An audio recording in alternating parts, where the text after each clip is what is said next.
दोस्तों नमस्कार। आप देख रहे हैं जानन टाइप न्यूज़ चैनल। हमेशा की तरह सबसे पहले आपसे वही गुजारिश कर लूँ, अपील कर लूँ, निवेदन कर लूँ कि आप हमारे चैनल को सब्सक्राइब जरूर करें, बेल आइकॉन दबा दें ताकि जो भी हम नया वीडियो डालें उसकी सूचना आपको तत्काल मिल जाया करे। आप हमारे चैनल को लाइक करें और कमेंट बॉक्स में कमेंट भी लिखें, क्योंकि आपके कमेंट हम बहुत गंभीरता से पढ़ते हैं और उनसे नसीहत लेने की कोशिश करते हैं।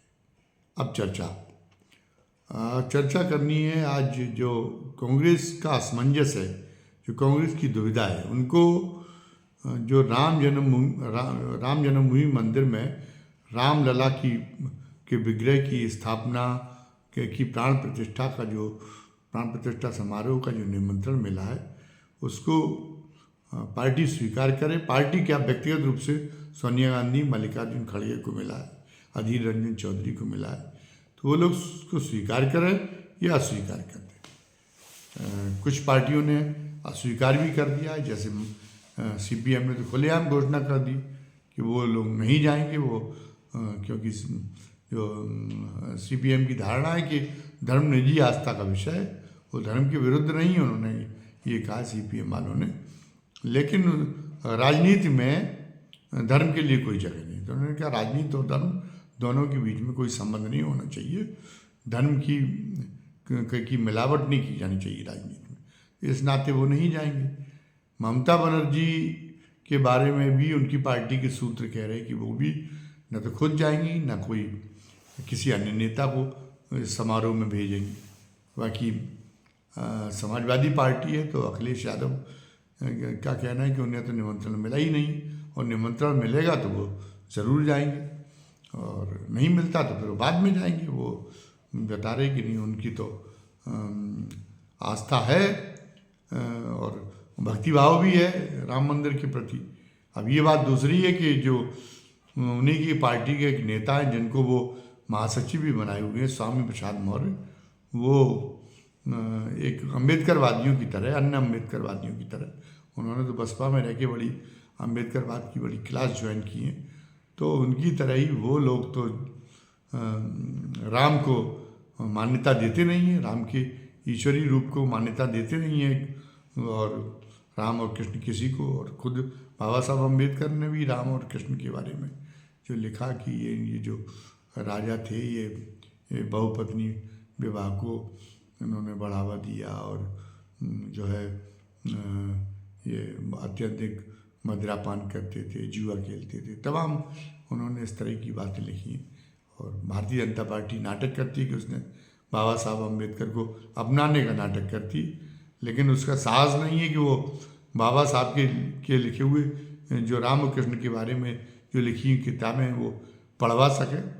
लेकिन जैसा कि मैं अपने पहले के वीडियोज में भी चर्चा कर चुका हूँ कि भारतीय जनता पार्टी का रुख धर्म के बारे में कुछ भी हो, लेकिन जिसे हम हिंदू धर्म कहते हैं, जिसे अब सनातन धर्म अब ज़्यादा कहे जाने की कोशिश हो रही, वो जो वैदिक धर्म है, ये जो धर्म है, ये धर्म में बहुत ज़्यादा अंतर्विरोध है। कई तरह के, कहीं ये धर्म जाति निरपेक्ष है, कहीं ये मानता कि उपनिषद में भी कहानियाँ ये हैं कि जन्मगत जाति कुछ नहीं होती, कोई पुश्तैनी किसी की कोई जाति नहीं होती, और कर्म के आधार पर जाति विधान तय होता।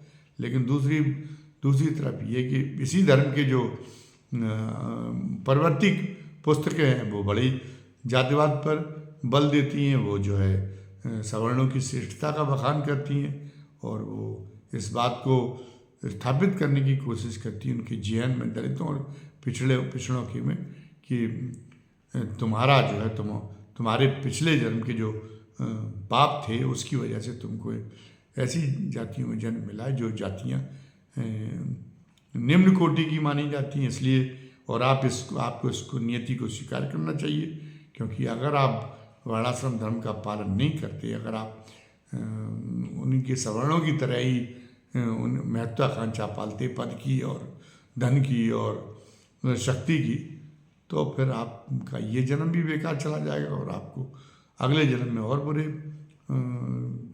बुरी स्थितियों को भोगना पड़ेगा। तो वो इस बात को, उस हीन भावना का संचार करने की कोशिश करती है। और उसका एक असर भी है पिछड़ी जातियों में और दलितों में। हम देखा जा रहा है कि एक बार फिर जो भक्ति भावना का जो विस्फोट हुआ धर्म के नाम पे, वो कतई आश्चर्यजनक नहीं है। उन्होंने जैसा कि हर एक शोषित और एक जो है हर दमित व्यक्ति या वर्ग जो है ये मान लेता कि यही उसकी नियति है, तो उसने भी मान लिया कि हम जो है एक भारतीय समाज में, हिंदू समाज में एक कमतर स्थिति में जीना यही हमारी नियति है। और इस नियति से मुक्ति के लिए हमें सेवा करनी है किनकी, ऊंची जाति तथाकथित ऊंची जाति के लोगों की, ताकि हमारा मोक्ष हो। अगले जन्म में हम भी ऊंची जाति में जन्म पा सकें और उसके बाद में मोक्ष जो है उसके बाद में एक धर्म कर्म करके और मोक्ष का रास्ता तलाश सके, मोक्ष का रास्ता हमारे लिए सुगम हो सके। तो ये बातें ये चलती रहती हैं। तो ये इन अंतर विरोधों के कारण कई बार ये है कि हमेशा ये नहीं होता कि आप जब लोग कहते कि उतनी साक्षरता नहीं थी, उस समय भी ये नहीं था कि आपकी कि किसी समाज की कि हर व्यक्ति की तार्किक शक्ति चली जाए। कोई पढ़ने लिखने से ही तार्किक शक्ति जागृत नहीं होती। तार्किक शक्ति तो कुछ लोगों में कुदरती आ जाती है। तो एक वर्ग भारतीय समाज में भी, हिंदू समाज में भी ऐसा पैदा होता रहा जिसके अंदर जो विवेक सम्मत ढंग से सोचने की सलाहियत रखता था, जिसके अंदर तार्किक शक्ति थी, एक निरपेक्ष ढंग से जो चीज़ों पर मनन कर सकता था। और वो उस वर्ग ने, चाहे वो तथाकथित ऊंची जातियों में हो या वो पिछड़े और दलितों में हो, उस वर्ग के बुद्धिजीवियों ने इन जो सनातन धर्म की जो परिवर्ती जो दार्शनिक पक्ष से अलग जो उसका दर्शन है, तात्विक पक्ष से अलग जो उनका एक अंधविश्वास की गर्त में जो चला गया था सनातन धर्म, और जिसने और जो जातिगत दुराग्रहों का के प्रचार करने में लीन हो गया था, उसके खिलाफ समय समय पर विद्रोह किया। और वो धाराएं हैं, जैसे बुद्ध हैं, बुद्ध ने बहुत जो पुरा कथाएं हैं बड़ी उनकी आलोचना की, वो वेदों की भी निंदा करते थे, वो राम और कृष्ण की में जैसे अवतारों की भी जो है वो धज्जियाँ उड़ाते थे। तो लेकिन ये रहा कि ये इस अपने अंतर विरोधों से सनातन धर्म का जो शासक वर्ग है वो बहुत अच्छी तरह से परिचित है अपनी धार्मिक व्यवस्था के अंतर विरोधों से। इसलिए उसने ये हुनर दिखाया कि बाद में जो एक विद्रोही विचारधारा उभरती, वो उसको ही अपने अंदर आत्मसात करने, उसको ही हजम कर जाने में का हुनर उसने दिखाया। तो इसलिए विद्रोह कभी तार्किक परिणति में पहुंचा ही नहीं। बुद्ध को भी एक समय के बाद में उसने एक विष्णु के अवतार के रूप में अपना लिया, और वो तो लोग भूल गए कि बौद्ध धर्म के अनुयायी भूल गए कि बौद्ध तो उनके बौद्ध का तो पूरा दर्शन बुद्ध का तो पूरा दर्शन ये अंधविश्वासों के, अवतारवाद के, इन सारी चीज़ों के खिलाफ है। बल्कि वो तो कहते ईश्वर और आत्मा के बारे में युद्ध को अव्याकृत प्रश्न मानते। वो कहते इनके बारे में तर्क करने की जरूरत नहीं, तो गलत है इनके बारे में तर्क करना। आप अपना आचरण पवित्र रखिए, उस पर जोर दीजिए, सम्यक समाधि पर जोर दीजिए। बाकी ईश्वर क्या है, परलोक क्या है, इन सारी चीज़ों पे आपको करने की जरूरत नहीं। लेकिन उन बुद्ध को भी उन्होंने अपने अवतार के रूप में अपना जो है बुद्ध का भी अपहरण कर लिया, बुद्ध को भी हाईजैक कर लिया और कुछ नहीं कर पाए। कबीरदास जी बहुत ही क्रांतिकारी ढंग के संत थे, और उन्होंने रविदास जी भी क्रांतिकारी संत थे, जिन्होंने ये कहा कि राम उनके आराध्य तो जरूर है, लेकिन वो किसी दशरथ के पुत्र नहीं है, क्योंकि उनके राम के का कोई अकाल है, वो तो अजन्मे हैं, उनका कोई जन्म नहीं हुआ कहीं पे, ना उनका जन्म हुआ, ना उनका मरण होता है, ना उनका कोई साकार स्वरूप है। हमारे राम तो वो हैं जो कण कण में व्याप्त है। लेकिन वो मतलब इस तरीके से वो जो हिंदुओं की जो सगुण भक्ति धारा है उसके तो विरोध में है वो। और लेकिन कबीर और उसके प्रति भी उन्होंने ये नहीं कहा कि नहीं कबीर तो जैसे इस्लाम में होता है कि नहीं, ये तो इस हमारी जो ये लाइन, इस खिलाफ की लाइन की जो खिलाफ बात कहता है वो काफिर, और उसको ख़त्म करना ही हमारा धर्म है। ये इसलिए नहीं माना, वरना इतने लंबे समय तक सनातन धर्म और वैदिक धर्म चलता ही नहीं। उसने तो ये भी हुआ कि उसने कबीर को भी संत के रूप में मान्यता दे दी।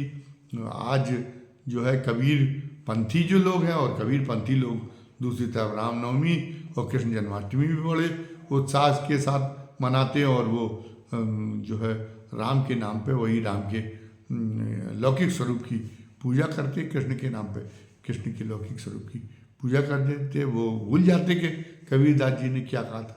रविदास जी के शिष्यों का भी, रविदास जी के भी जो संत रविदास के भी अनुयायी है, वो भी उनके साथ में भी यही बात है। वो भी भूले हुए हैं कि रविदास जी की असल शिक्षा क्या थी राम और कृष्ण की पूजा को लेके। लेकिन वो भी राम और कृष्ण की अवतारी रूप में, राजा के पुत्र के रूप में उनकी पूजा करते हैं और उन कथाओं को सही मानते हैं। तो ये हिंदू धर्म की एक सिफत, एक विशेषता रही है, और इसलिए ये जो धर्म है सनातन धर्म इतने सालों तक अपना अविरल इसका प्रभाव दे रहा है। अभी आधुनिक समय में स्वामी दयानंद सरस्वती आए, उन्होंने आर्य समाज के माध्यम से मूर्ति पूजा के खिलाफ कितना प्रचार किया, लेकिन उनका कोई जो है, उनके ऊपर क्या कोई हमले हुए क्या कि उनको मार दिया गया हो? वो जिंदा रहे, लेकिन आज तो उसको सहन नहीं कर पा रही है। ये भारतीय जनता पार्टी टाइप का सनातन धर्म का स्वरूप है। ये तो इस पर है कि ये तो उन्होंने कहा कि जो आप हमारे मत के खिलाफ आप भले ही धार्मिक बात करें, लेकिन जो हमारी मान्यता है, हमारी अवतारवाद की मान्यता है, हमारी जो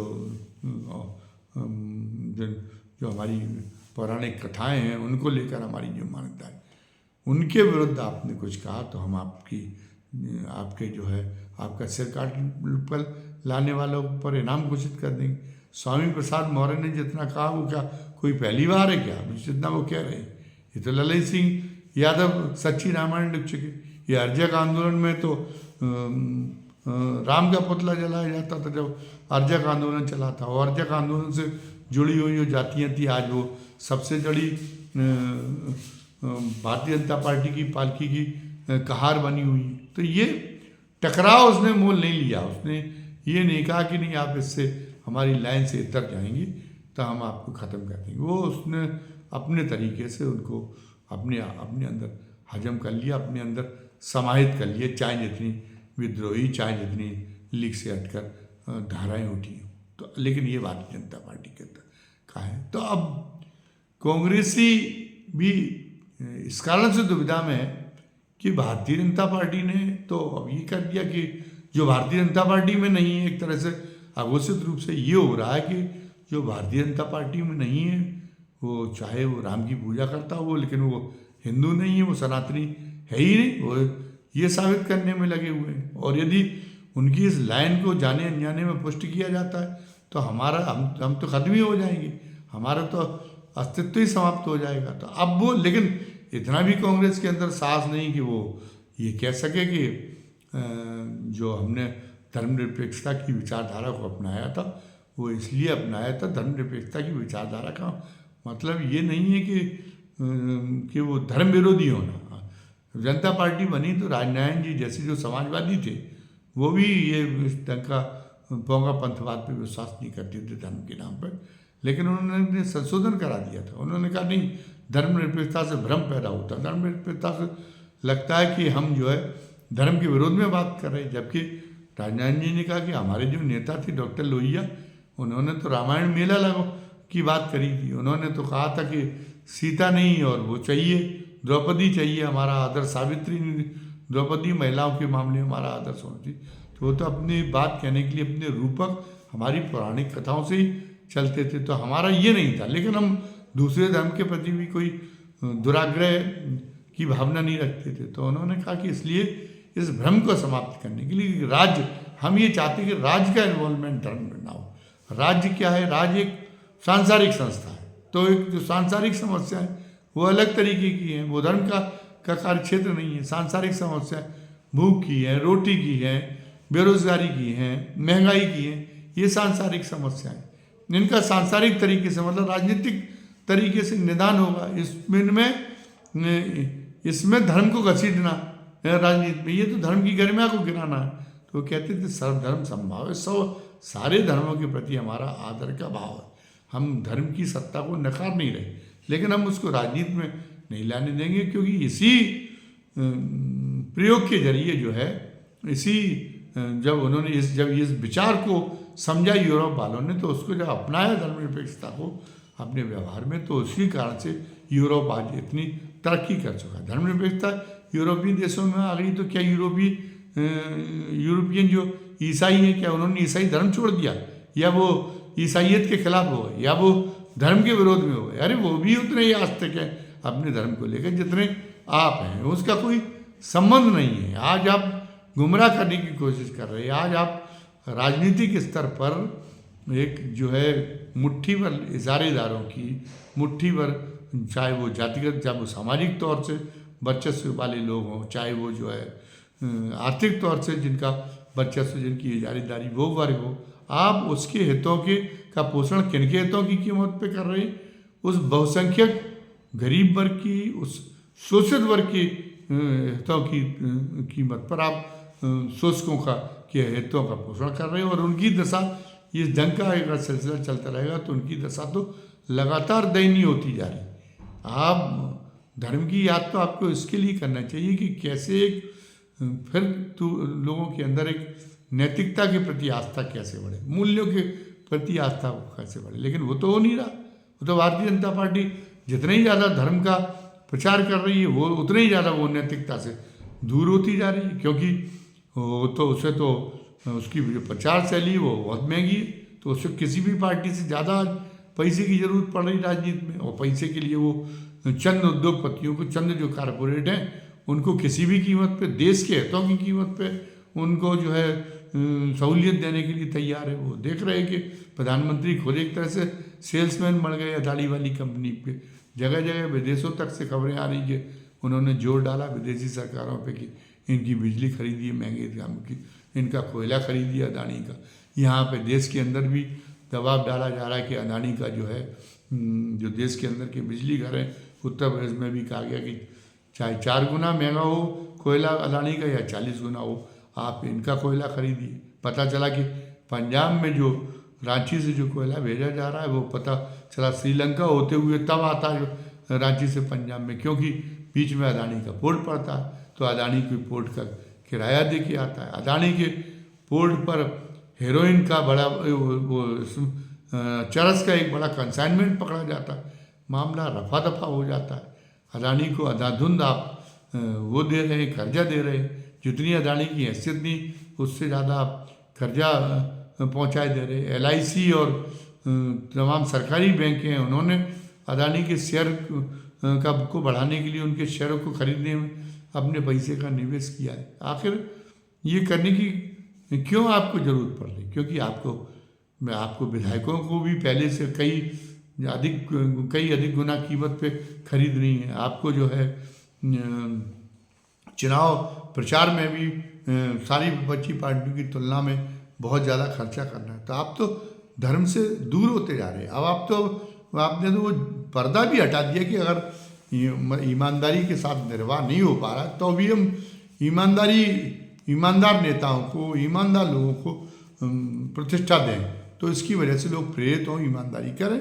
जिनको नहीं किया जा सकता, जो बहुत घाघ वो बेईमानी करते रहें, लेकिन कुल मिला के जो नया आए, जो आदर्शवादी लोग आए, वो ईमानदारी के जीवन को, ईमानदारी की शैली को अपना आदर्श माने, कोशिश करें ईमानदारी के रास्ते पर चलने की। लेकिन अब तो वो लिहाज ख़त्म हो गया, वो ईमानदारी को लेके, वो जो संकोच था बेईमानी को लेके, वो ख़त्म हो गया। सबको पता है कि हमारी पार्टी में, भारतीय जनता पार्टी के ऊपर से लगा के नीचे तक लोग पैसा बनाने में लगे हुए हैं।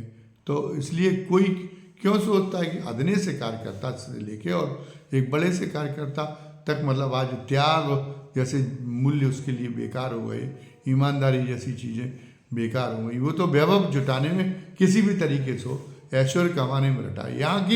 यहाँ तक कि RSS के कार्यकर्ता भी आज बहुत ज़्यादा सुविधाभोगी हो गए। वो भी आधुनिक सुख सुविधाओं के बिना तथाकथित समाज सेवा नहीं करना चाहते, और उसके लिए किसी भी तरीके से उनके लिए मन में भी ज़्यादा से ज़्यादा धन बटोरने की इच्छा हुई। इस तरह की एक अराजक अनैतिक व्यवस्था के में कैसे चल पाएगी ये व्यवस्था, ये राजनीतिक व्यवस्था भी कैसे चल पाएगी जब इस ढंग की राम नाम की लूट मची होगी। आश्चर्य की बात है। और आप राम की और मर्यादाओं की बात कर रहे हैं, तमाम अयोध्या का साधु संत वर्ग कह रहा है, लेकिन कांग्रेस ये जानती है कि अगर चले गए उसमें तो हम उस लाइन को पुष्ट करेंगे कि भारतीय जनता पार्टी के पास ही हिंदू धर्म का पेटेंट है, और इसलिए चूंकि हम भारतीय जनता पार्टी का विरोध कर रहे हैं तो हम देशद्रोह कर रहे हैं, हम धर्म के साथ में द्रोह कर रहे हैं। और यदि नहीं जाते, हम ये कहें कि नहीं राम के प्रति हमारी आस्था है, आगे पीछे हम चले जाएंगे तो क्या होगा? तो मतलब तो जो है हो सकता है कि भारतीय जनता पार्टी हमारे खिलाफ लोगों को बरगला दे। लेकिन अब लोग ये भी कह रहे हैं कि भारतीय जनता पार्टी तो आपके खिलाफ लोगों को बरगलाती है, वो तो आपको राम का विरोधी साबित कर चुकी है, वो तमाम सारे पुराने हवाले देती है, वो ये नहीं कहती कि मंदिर तो आप ही ने खुलवाया, मंदिर में मूर्तियाँ तो आप ही ने रखवाई, बाबरी मस्जिद टूटने का काम तो आप ही के कार्यकाल में हुआ, आप ही के मोतीलाल वोरा ने ऐसी सूचना जारी कर दी जिससे लाल कृष्ण आडवाणी वगैरह ये लोग मुकदमा चलने से भी बच गए थे। लेकिन वो तो बाद में कोर्ट के फैसले से लपेटे में आए, वरना उनको तो एक ही तारीख में वो जो है मुकदमे से अलग हो गए थे। पूरी मदद की। अरुण नेहरू क्या थे? अरुण नेहरू कांग्रेस के अंदर संघ के और भारतीय जनता पार्टी के आदमी थे, इसलिए अरुण नेहरू बाद में अलग हुए। लेकिन वो ये सारी बातें, ये जो तथाकथित आपके पुण्य हैं, सारे के सारों को भारतीय जनता पार्टी ने बेकार करके रख दिया। और कर दिया है मतलब ये है कि आप राम मंदिर का प्राण प्रतिष्ठा भी एक धार्मिक व्यक्तित्व के माध्यम से होनी चाहिए। शंकराचार्य जी प्राण प्रतिष्ठा करें, या अगर आपको सांसारिक क्षेत्र से भी लाना है तो एक जो निर्विवाद जो पद है, संवैधानिक पद, राष्ट्रपति जैसा, उनके माध्यम से होना चाहिए। तो आप एक दलगत तमाशा तो कर ही रहे हैं राम मंदिर की प्राण प्रतिष्ठा समारोह के नाम पे, और वो कितना विधि विधान के अनुरूप है अब ये तो तय करना जो हमारी हिंदू धर्म की जो महान संहिताएं हैं, उनके जो जानकार हैं, उनके जो अधिकारी विद्वान हैं, शंकराचार्य जैसी पदों पर बैठे हुए पीठाधीश्वर लोग, वो लोग इस बारे में बता सकते हैं। हमारा तो कहने का कोई मतलब नहीं। लेकिन कहने का पर कांग्रेस को, अगर ये कांग्रेस न जाकर भी जिस ढंग का दुविधा दिखा रही, जिस ढंग की मतलब असमंजस दिखा रही, उसको अभी जो जनता से इनकार नहीं कर रही, तो फिर भी वो उसी लाइन को बल देने का काम कर रही है। और लोग जो कह रहे हैं राजनीतिक विश्लेषकों का, एक बार वो सही कह रहा है कि कांग्रेस को वैसे डरना क्यों चाहिए। कांग्रेस के पास अभी भी मध्य प्रदेश में 40% वोट मिला है। इसका मतलब जो 40% जनता है वो ये जानती है कि कांग्रेस, उसमें 40% में सारे मुसलमान तो है नहीं। अरे मान लीजिए 30% हिंदू, 10% मान लीजिए मुसलमान, तो 30% हिंदू तो अभी भी मानते हैं कि कांग्रेस धर्म विरोधी नहीं है, हिंदू विरोधी नहीं है। ये भारतीय जनता पार्टी कुछ भी कहे, लेकिन एक जो उसकी जो राजनीति है, उसकी जो शासन व्यवस्था की जो शैली है, वो भारतीय जनता पार्टी से बेहतर है। तो फिर आप भाई भी 30 से फिर आप भी 60 कर सकते। भारतीय जनता पार्टी तो बहुत कुछ तो केवल इस प्रचार के दम पे ही तो 50% से ऊपर पहुंचने का काम नहीं कर पाई। उनकी मजबूत सांगठनिक प्रबंधन है, उनका एक जो माइक्रो मैनेजमेंट है सांगठनिक स्तर पे, बूथ स्तर पर उनने संगठन खड़ा कर लिया। जब तक आप जागेंगे तब तक वो विकसित भारत संकल्प यात्रा के माध्यम से हर घर तक पहुंच जाएंगे। उनका आरएसएस के लोग जो भारतीय जनता पार्टी के प्रचार करते, वो राम मंदिर के प्राण प्रतिष्ठा समारोह के दिन हर घर में दीपक जलाने में जुटे हुए हैं, और उसके माध्यम से भारतीय जनता पार्टी का संदेश देने में लगे हुए हैं कि अगर अपनी राम की प्रति भक्ति भावना दिखानी तो आप भारतीय जनता पार्टी को वोट दे दीजिए। और उसके बाद में भी वो जो है वो एक उसका अयोध्या का संदेश देने में लगे रहेंगे। तो जब तक आप तो जागृत होंगे, आप तो जब चुनाव आ जाएगा तो 1-1.5 महीने पहले से काम कर पाएंगे। तो आप तो ब्लॉक स्तर पर नहीं पहुंच पा रहे, बूथ स्तर पे क्यों पहुंच पाएंगे? तो इस ढंग से उन्होंने अपना वोट बढ़ाया है, केवल हिंदू हिंदू चिल्ला के। वो चाहे जितना उनका प्रचार तंत्र मजबूत हो, चाहे जितना वो बेतंडाबाद में कितना माहिर हो, लेकिन अगर अभी वो ये प्रबंधन छोड़ दें, ये कारपोरेट की तरह, जिस तरह कारपोरेट काम करता अपने प्रोडक्ट बेचने के लिए, उसे ग्राहकों से कनेक्ट का, उस तरीके से वो जो है पीपुल्स कनेक्ट का अगर ये टोटके आजमाना बंद कर देगा, ये टोटके इस्तेमाल करना बंद कर दें, तो वो भी आप ही के, आपसे ज़्यादा नहीं रह पाएंगे। जितना आपको लोग पसंद करें उतना ही वो लोग करेंगे, वो भी 40 पर और 35 पर ही आ जाएंगे। बाकी तो उनका अपने प्रबंधन से बढ़ाया हुआ वोट है, वो जो कनेक्ट करने की जो एक तरह से उनके जो जो जो गुर हैं, जो टिप्स हैं, वो तो पूरी कारपोरेट की तर्ज के टिप्स हैं, उनसे वो बढ़ाने का काम कर रहे हैं। तो अब एक मौका आ गया है कि आप चाहे सत्ता में आप आए या ना आए, वैसे भी आप आते तो दिखाई नहीं दे रहे, तो आप एक रिस्क मोल लीजिए। एक बार धारा पलटेगी, समाज में एक वर्ग हमेशा से ऐसा रहेगा जो ये एक तरह से जिसका चिंतन वैज्ञानिक होगा, वो कुदरती तौर पे वो पढ़ने लिखने से, और चाहे जितना प्रोपेगेंडा की क्लास चलाएं, चाहे जितना प्रचार करें, अगर प्रोपेगेंडा करने से कोई ये अगर हो सकता, किसी के तैयार करने से मानसिकता बन सकती होती, तो कम्युनिस्ट पार्टी का तो शासन पश्चिम बंगाल में 35 वर्ष तक रहा, और 35 वर्ष तक उनने न जाने कितने कैडर क्लास चलाई। आज उन्हीं का कैडर जो भारतीय जनता पार्टी का ईंधन बन गया।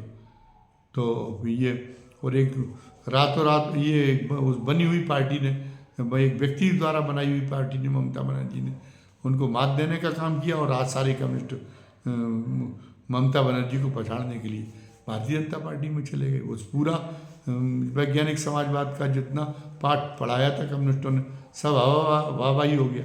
तो वो हवाबाही होने में देर नहीं लगती, ये पाठ असर नहीं करती। ये तो है आरएनए डीएनए में है आदमी का, जो जिन लोगों के पास में एक तार्किक शक्ति से संपन्न लोग भी पैदा होंगे, और जो तार्किक शक्ति है जिसके अंदर, तो उसके अंदर उसका साइंटिफिक टेम्परामेंट होगा, और वो भारतीय जनता पार्टी की जो एक तरह से जो रूढ़िवादी प्रचार है, जो एक अंधविश्वास पर आधारित जो उनकी विचारधारा है, और विज्ञान विरोधी जो विचारधारा है, जो इनमें जो तरह से ये कपोल कल्पित जो कहानियों को एक महत्व दिया जा रहा है, इतिहास को अपने तरीके से परोसने की कोशिश की जा रही, जो अन्य जो इतिहास के साथ के अंतर्राष्ट्रीय विद्वान हैं, उनके विरुद्ध जिनकी जो है मान्यताएं हैं, अपनी अपनी खुद की मान्यताएं की, बाकी अंतर्राष्ट्रीय जो मानक है इतिहास को परखने के, इतिहास को पढ़ाने के, वो मानक को कोई पता नहीं पूरा, और गल्प कथा और इतिहास का उन्होंने अंतर्मटिया मेट कर दिया। तो उसमें कोई चाहे प्रयास करे या न करे, एक बड़ा वर्ग बुद्धिजीवियों का ऐसा हमेशा आता रहेगा जो इन सारी चीज़ों को, विवेकहीन चीज़ों को पचा नहीं पाएगा, इन विवेकहीन अवधारणाओं को, विवेकहीन मान्यताओं को पचा नहीं पाएगा। ये अतीत में भी होता रहा है और ये आगे भी होता रहेगा। तो ये उस धारा को सहेजना और फिर अपने प्रबंधन से, अपने जो है अपनी कवायदों से, अपने प्रयासों से, मतलब एक सांगठनिक स्तर के, सांगठनिक तौर तरीकों से एक और वर्ग को समेटना, और उसके बाद में एक बहुमत लायक फोर्स तैयार करना, इस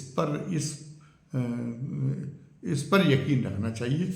इस पर यकीन करने की कि कांग्रेस आगे बढ़ेगी तो आगे चल के उसको एक सफलता जरूर मिलेगी। अभी तो 2024 में तो सारे सर्वे भी बता रहे हैं, और वो सर्वे सही भी हैं, कि 2024 में कांग्रेस को फिलहाल सफलता नहीं मिलने वाली। तीसरी बार फिर एक बार भारतीय जनता पार्टी ही सफल होने जा रही है, लेकिन इसका मतलब ये नहीं कि वो हमेशा के लिए ख़त्म हो जाए।